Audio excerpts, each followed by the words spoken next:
bought the 9 most popular translations of Homer's Iliad, so you don't have to. Let's find out which one's right for you. To do this, I'm going to read the same 2 passages from each of the translations. I did something similar recently with translations of the Odyssey, and a lot of you liked it. So here we are with the Iliad.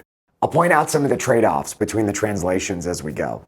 But as you listen to these passages, I think the most important question to ask yourself is, which of these translations is going to motivate you to keep reading? First, I'll read the famous opening of the Iliad, because the translators really declare their style in these opening lines. And the second passage will be a speech from the great fight between Achilles and the Trojan prince Hector in Book 22. About half of the Iliad is speeches, so you'll see in this second passage how the rage in Achilles' speech brings out some very different choices from the translators. I'll read from each translator anonymously, and I recommend that you score them somehow to keep track of your favorites. After I've read both passages, I'll tell you the name of the translator. Picking a translation is subjective, so I'm curious to hear in the comments which of these translations or any other translations you like the most or the least. Here's the first. Anger be now your song, immortal one. Achilles' anger, doomed and ruinous, that cost the Achaeans loss on bitter loss, and crowded brave souls into the undergloom, leaving so many dead men, carrion for dogs and birds. And the will of Zeus was done. Begin it when the 2 men first contending broke with one another, the Lord Marshal Agamemnon, Atreus' son, and Prince Achilles.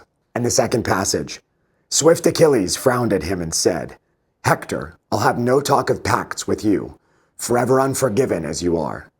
As between men and lions there are none, no concord between wolves and sheep, but all hold one another hateful through and through.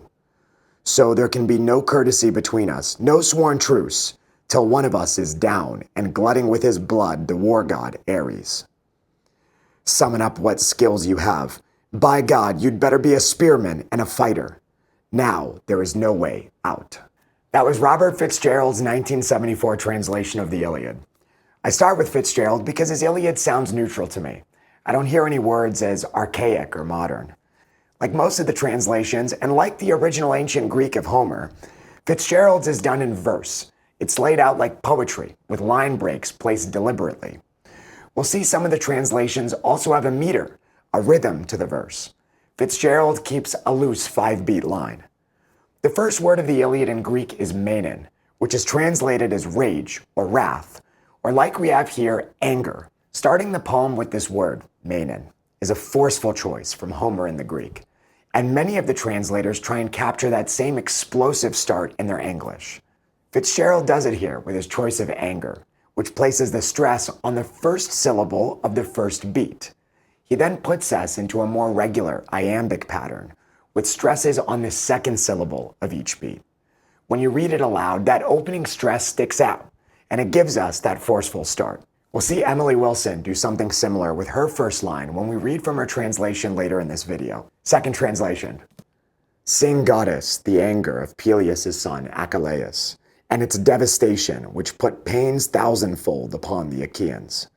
Hurled in their multitudes to the house of Hades strong souls of heroes, but gave their bodies to be the delicate feasting of dogs, of all birds. And the will of Zeus was accomplished since that time when first there stood in division of conflict Atreus' son, the lord of men, and brilliant Achilles.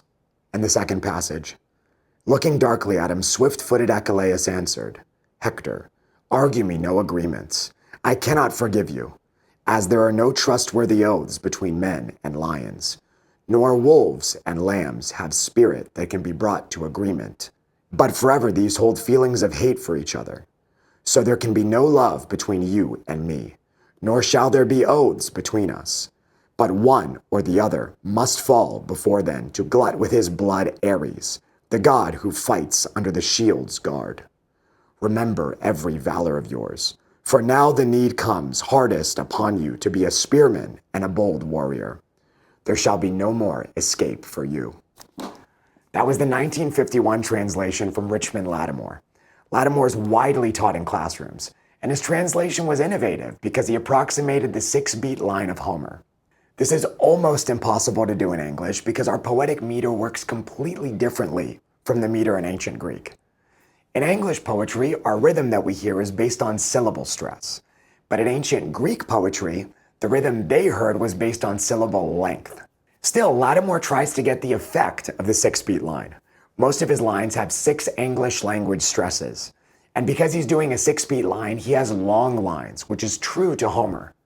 But as with any translation that has a meter and that aims for fidelity, there are trade-offs. Stood in division of conflict feels a bit wordy. Third translation. Rage. Sing goddess Achilles' rage, black and murderous, that cost the Greeks incalculable pain, pitched countless souls of heroes into Hades dark, and left their bodies to rot as feasts for dogs and birds, as Zeus's will was done. Began with the clash between Agamemnon, the Greek warlord, and godlike Achilles. And the second passage. And Achilles, fixing his eyes on him. Don't try to cut any deals with me, Hector.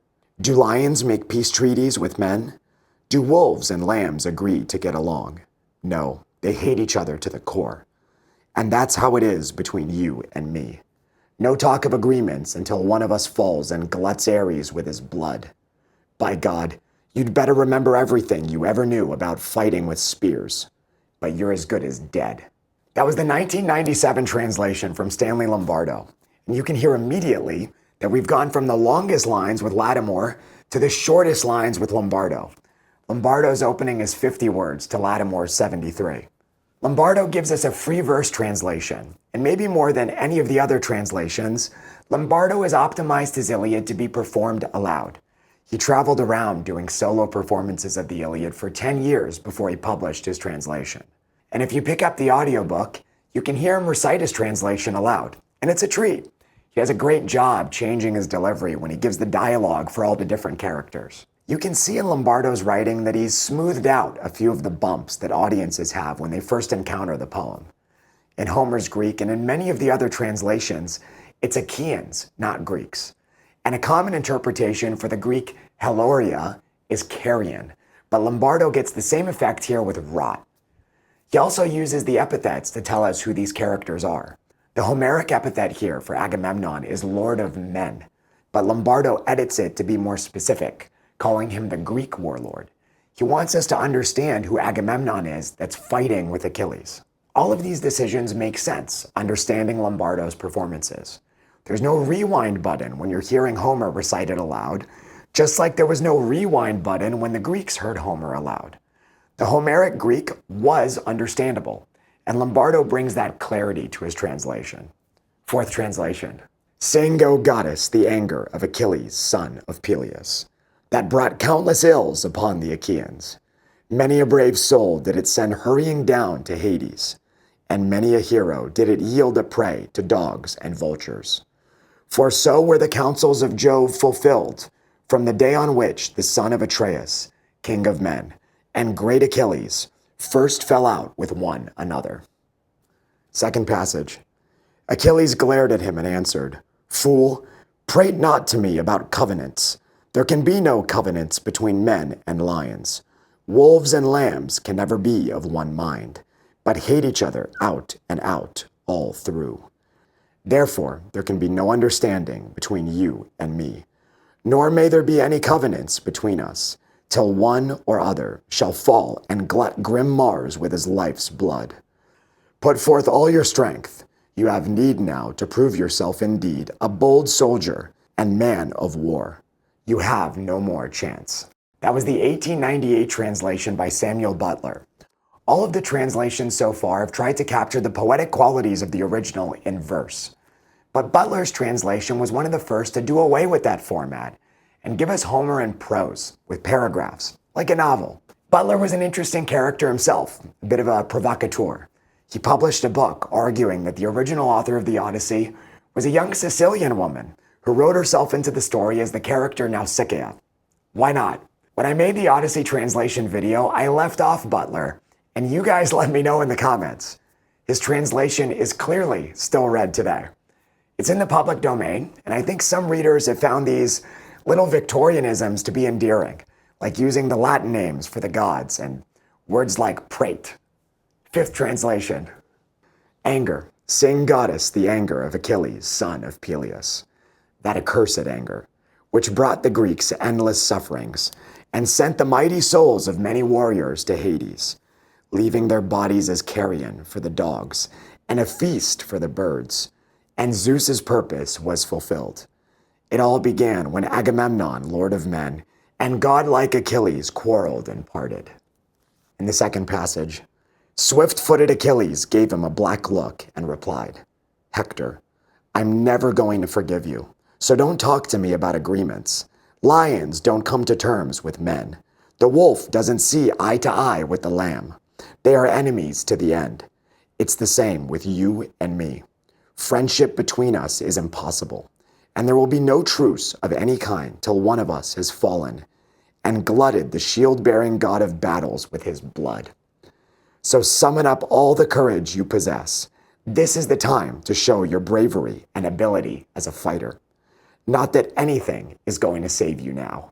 That was the 1950 translation by E.V. Ryu, which was revised in 2003 by his son D.C.H. Ryu. This translation used that approachable prose format that we just saw with Butler and put Homer into a language that was updated for 20th century audiences. Approachability was E.V. Ryu's intent, not only with his translation of the Iliad, but with Penguin Classics as a whole. Ryu was the founding editor of Penguin Classics. The very first Penguin classic he published was the Odyssey in 1946, which is also done in prose.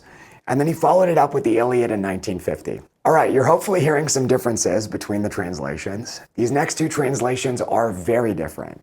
And we still have the two most popular translations of the Iliad coming later. An angry man, there is my story. The bitter rancor of Achilles, prince of the house of Peleus, which brought 1,000 troubles upon the Achaean host. Many a strong soul it sent down to Hades, and left the heroes themselves a prey to dogs and carrion birds. While the will of God moved on to fulfillment. It began first of all with a quarrel between my lord, King Agamemnon of Atreus' line, and the prince Achilles. Second passage, Achilles answered with a frowning face, "Hector, I cannot forget. Talk not to me of bargains. Lions and men make no truce. Wolves and lambs have no friendship. They hate each other forever. So there can be no love between you and me, and there shall be no truce for us until one of the two shall fall and glut Ares with his blood. Call up all your manhood. Now you surely need to be a spearman and a bold man of war. There is no chance of escape now." That was the 1938 translation by W.H.D. Rouse. The preface of this book tells us right from the start that this is a translation into plain English of the plain story of Homer. And I'd say mission accomplished. The directness of Rouse makes me laugh each time I read from his translation. An angry man, there is my story. But that directness has taught me things about the poem that I missed in other translations. Like this usage of the word it. Many a strong soul it sent down to Hades. What is it? It is the rancor, the anger of Achilles. The anger, the Greek menon of Achilles, as the subject that is casting men to Hades and leaving their bodies to rot, has been there in the other translations, and it's there in the Greek.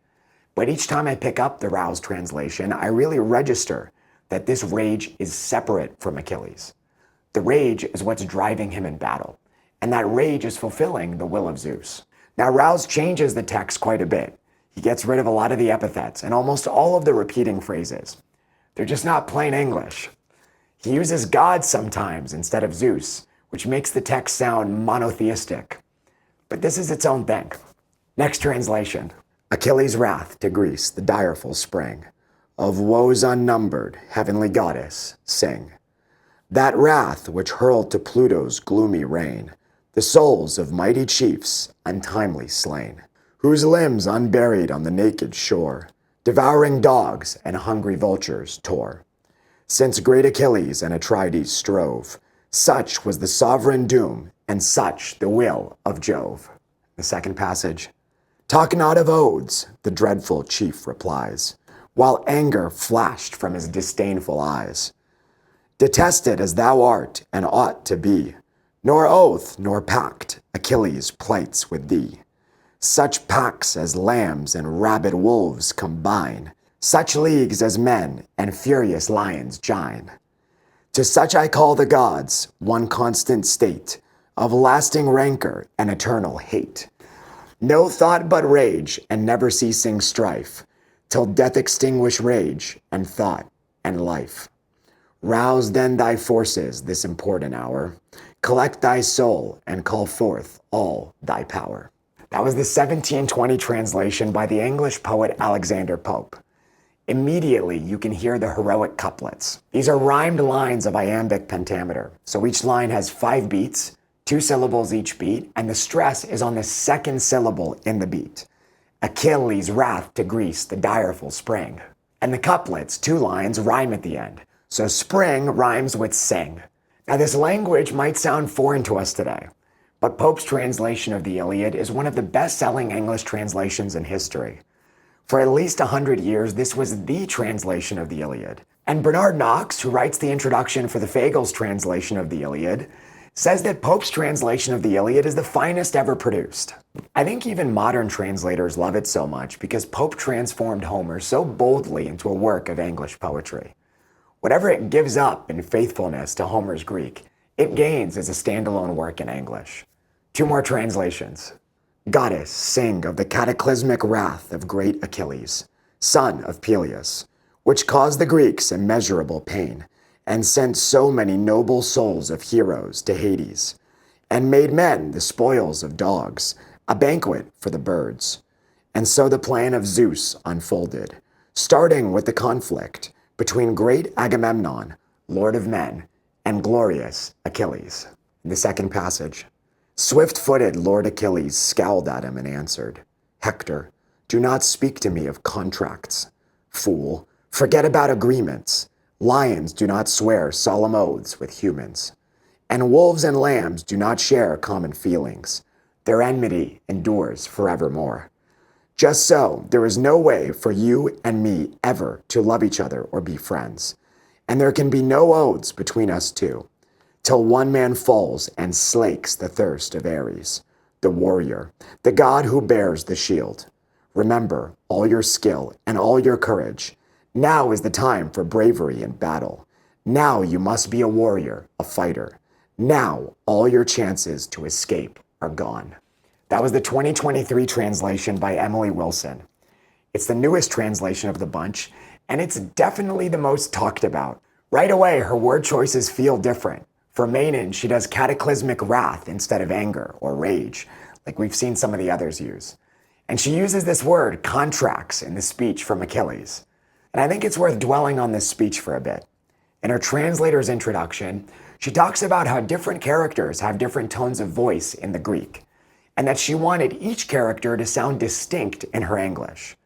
Achilles speaks with parallel clauses in the Greek that have a hammering quality. Wilson has her own version of this in the close, with this triple repetition of now. Achilles is also very direct. Wilson captures this with the word fool here.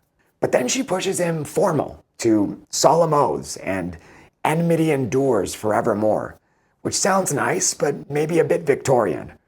I think this is Wilson's style. She elevates in places, but she uses direct language in others, and it makes her translations feel understandable and rewarding for a lot of modern readers.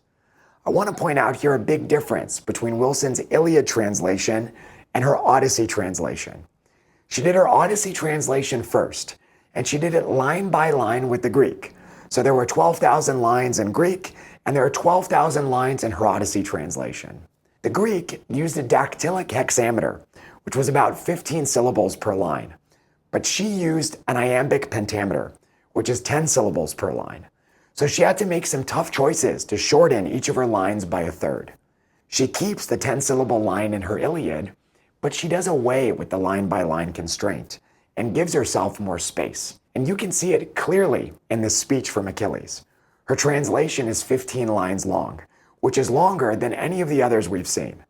She actually said recently in an interview that she's doing a new Odyssey translation which does away with that line-by-line constraint and gives her more space like she had with the Iliad. There are a lot of opinions about this translation online, both positive and negative. I think you should just listen to the language of each of these translations and pick what works for you. And our last translation, Rage Goddess. Sing the rage of Peleus' son Achilles. Murderous, doomed. that cost the Achaeans countless losses, hurling down to the house of death so many sturdy souls, great fighter souls, but made their bodies carrion, feasts for the dogs and birds. And the will of Zeus was moving toward its end. Began Muse when the two first broke and clashed, Agamemnon, lord of men, and brilliant Achilles. In the second passage, a swift, dark glance, and the headstrong runner answered, Hector, stop! You unforgivable, you! Don't talk to me of pacts. There are no binding oaths between men and lions. Wolves and lambs can enjoy no meeting of the minds. They are all bent on hating each other to the death. So with you and me. No love between us, no truce till one or the other falls and gluts with blood Ares, who hacks at men behind his rawhide shield. Come, call up whatever courage you can muster. Life or death, now prove yourself a spearman, a daring man of war. No more escape for you. That was the 1990 translation by Robert Fagles. Fagles translates that first word of the Greek, menon, as rage. And he channels that rage more than any translator we've seen in Achilles' speech. Achilles is so frustrated, he breaks off here. Fagles gives us 2 exclamation points, and he uses all these dashes to give us speed. Achilles is speaking so passionately, he isn't forming complete sentences. In these 2 lines in the close, we have 4 different thoughts. A lot of translators talk about the nobility of Homer. This comes from an essay that Matthew Arnold wrote in the 19th century. He says that translation of Homer should be 4 things: rapid, direct in language, direct in thought, and noble. And this last one, noble, has always been the most controversial. The translators generally agree that Homer sounds noble or grand in Greek, but they don't agree on how to get that grandeur into the English. You don't want to be artificially formal. You don't want to use archaic words. There's no formula for writing nobly. Fagles' translation is provocative on this theme of nobility. He gets strong reactions both ways. Now's a good time to ask yourself if you want grandeur in your translation, and do you hear it in Fagles more or less than the others? All right, I want to know which ones resonated with you and which ones you couldn't stand. I'll tell you my 3 favorites. I pick up the Fagles translation the most often. The Fagles translation of the Iliad is probably my favorite thing that is written in the English language. I made a 4-hour guide to Homer's Iliad, which will work for any of the translations, but in that guide I quote from Fagles. I like the Ryu translation for prose. So much of my love for the verse translations is the power of how the translators use that verse. But the Ryu translation showed me that the Iliad can still be an incredible reading experience without the ornamentation of verse or meter. The story of the Iliad is powerful enough to hold the reader's attention in a novel form. There's a huge market today for retellings of the Greek myths, like the wildly popular Stephen Fry books. Those books are amazing, but if you want the format of a novel and you're looking for a translation, not a retelling, give Ryu a try. And I know this last one's controversial, but I really do like the Wilson translation.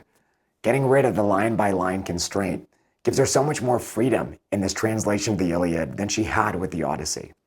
And I think the translation is all the better for it. Even with that extra space, she keeps the understandability that made her Odyssey so popular.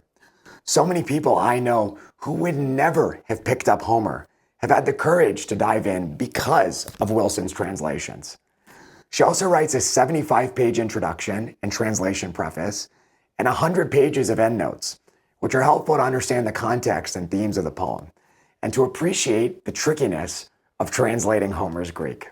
All right, enjoy the poem and tell me what you thought of the translations below.